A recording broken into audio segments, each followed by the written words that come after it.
Hello and welcome to LM Reads. I'm a researcher who loves to break down fascinating topics for you. So think about the word bank. What comes to mind? Maybe a big, grand building with marble columns and a massive steel vault, right? But let's be honest, today, your bank is way more likely to live right here, inside your phone.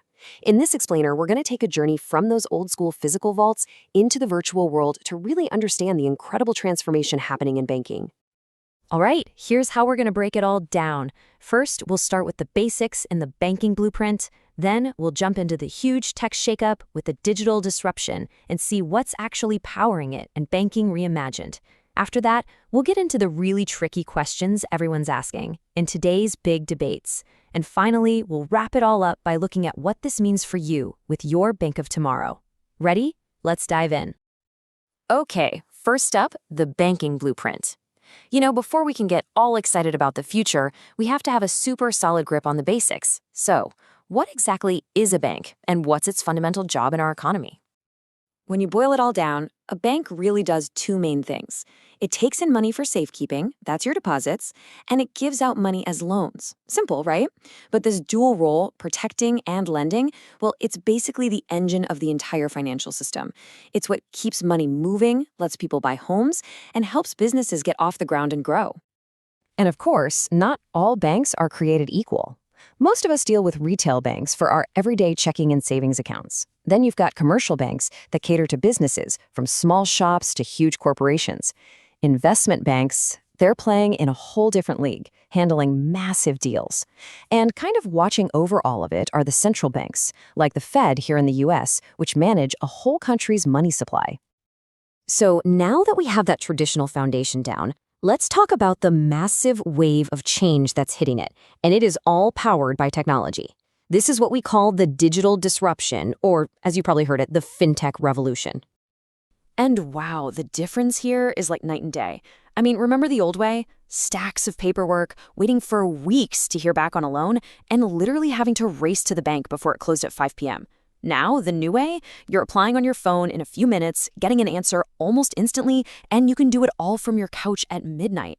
This whole shift to 24/7 automated access is just completely rewriting what we expect from a bank.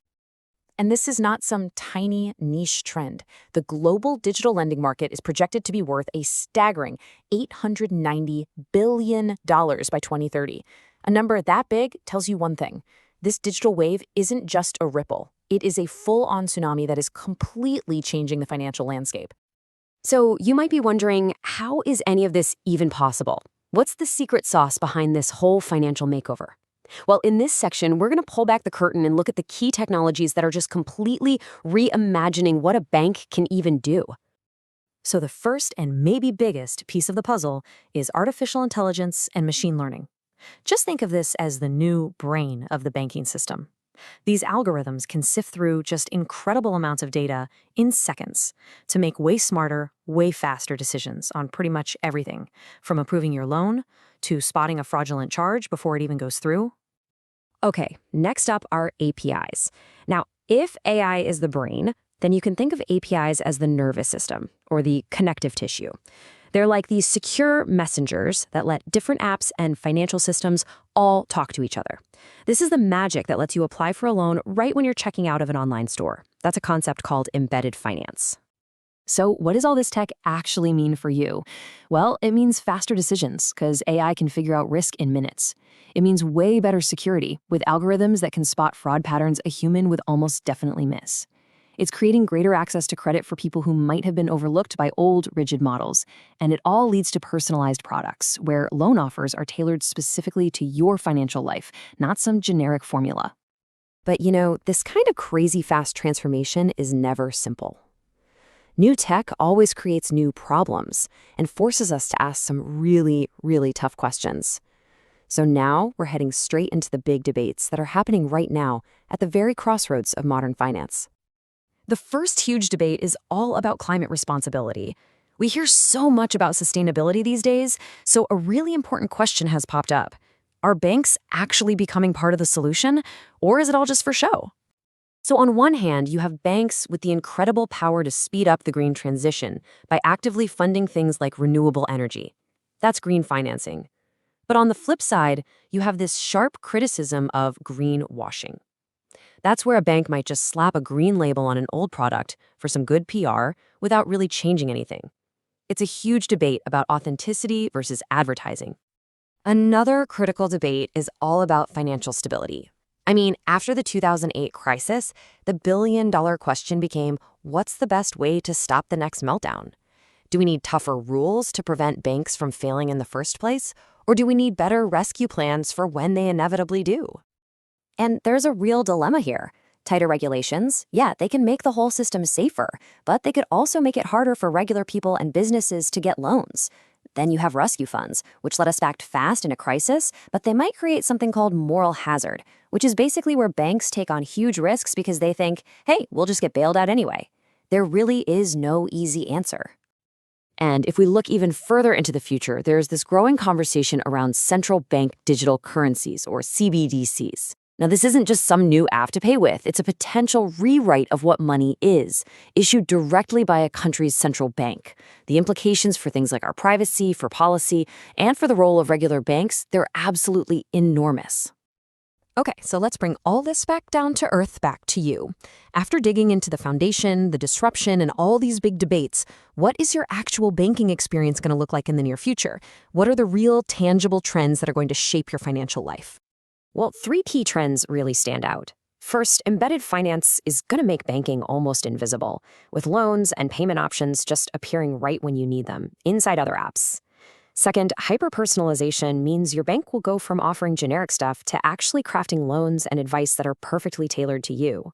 And third, real-time lending will make waiting days for money to show up seem like a relic from the past. And all of this leads to one final, kind of provocative thought. As finance gets more embedded, more personalized, and more instant, that line between what we think of as a bank and what we think of as a tech company is, well, it's pretty much disappearing.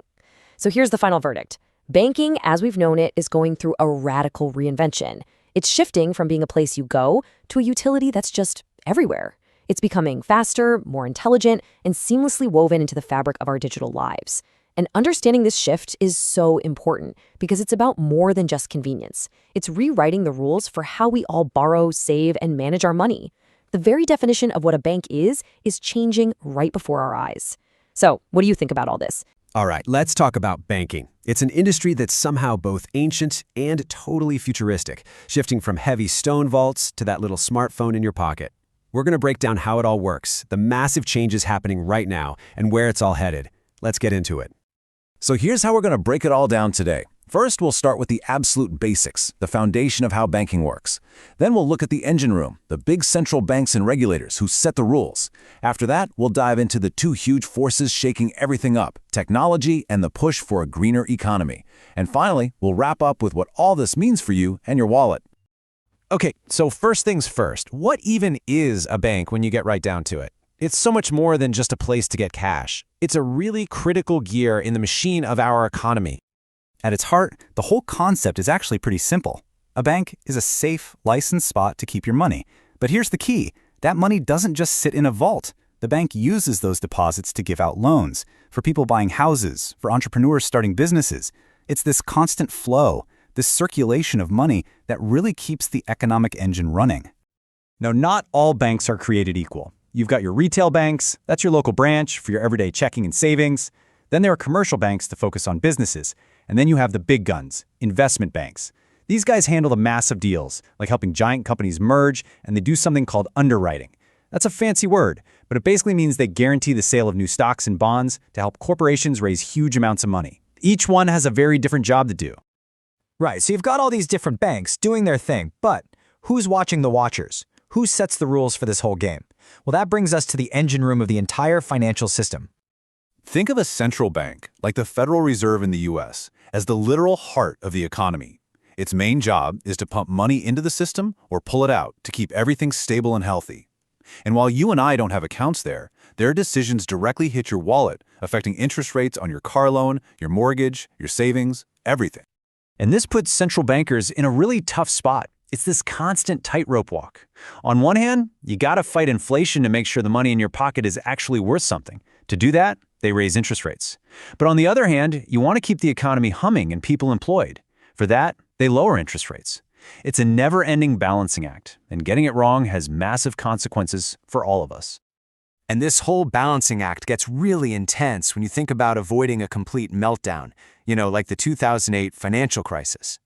So how do you keep the whole system safe? Do you put up a bunch of rules to prevent a disaster? Or do you build a really good rescue squad to clean up the mess? So you basically have two main philosophies on how to do this.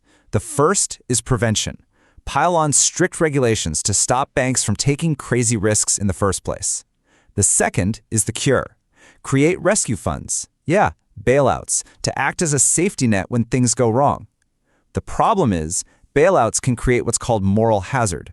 It's this idea that banks might take even bigger risks because they think, hey, if it all blows up, we'll just get saved. It's a huge debate. So while the regulators are having these big philosophical debates, there's this massive wave of change that's already hitting the shore, and it's all being driven by tech. Let's dig into this first huge force that's completely reshaping banking as we know it. You've probably heard the buzzword fintech, right? Well, this is what it's all about. It's just using technology to totally blow up the old ways of doing things in finance. It's the engine behind every banking app, every instant payment, and every online loan that makes walking into a physical bank feel kind of old-fashioned. And the stuff powering this revolution is pretty incredible. We're talking AI and machine learning that can spot fraud in a split second. We're talking APIs. That's just the magic that lets your different financial apps talk to each other seamlessly. And of course, blockchain, which offers whole new ways to make transactions secure and transparent. This is the toolkit that's building the bank of the future. And if you want a perfect example of this in action, just look at lending. This quote from Stripe just nails it. Remember what it was like to apply for a loan? Appointments, mountains of paperwork, waiting for weeks? Now, that entire headache is turning into a few taps on an app, making it quicker and easier for way more people to get access to financing. And we're not talking small potatoes here. Look at this number, $890 billion. That's what they think the digital lending market will be worth by 2030. This isn't just a small trend, it's a full-blown financial earthquake. But tech isn't the only game changer in town. Running on a parallel track and just as powerful is this massive societal push for sustainability. And this brings us to the second great challenge, and honestly, opportunity for the world of banking. And that's where this idea of green finance comes in. The concept is pretty straightforward. What if banks use their incredible financial firepower to fund things that are good for the planet, like renewable energy or sustainable farming, instead of things that aren't? They could be one of the most powerful tools we have to build a greener economy. Sounds great, right? But here's the big question. Are banks really all in on this, or is some of it just a really good PR move? And this quote right here gets to the absolute heart of that skepticism. The worry is that some banks are just slapping a green label on products they were already offering anyway. A loan they would have given for a water treatment plant 20 years ago is now suddenly marketed as a special green loan. Is that real change, or is it just marketing? This is what people call greenwashing, and it's a huge deal. Why? Because it can trick well-meaning customers who are trying to do the right thing with their money. And even worse, it can get in the way of the real investment we need to make by making it seem like more is being done than actually is. It's about image over impact. All right, so you've got this massive collision happening, old school regulation, futuristic tech, and the green movement all smashing together and reinventing what a bank even is. So what on earth does this all mean for your money? Well, believe it or not, the next big thing is already peeking over the horizon. Central bank digital currencies, or CBDCs. Basically, imagine an official digital dollar, or euro or yen, issued straight from the central bank to you. It's a wild idea that could combine the stability of government money with the speed of tech, and it could completely change our relationship with cash. And all of this, all these changes, it all boils down to one final, really important question for all of us. As the financial world gets reshaped by tech and new priorities, who are you going to trust with your money? The old school banks we know? The flashy new tech giants? Or maybe even the government itself? That's the big decision waiting for us all. Let me know in the comments what you think about the future of your bank.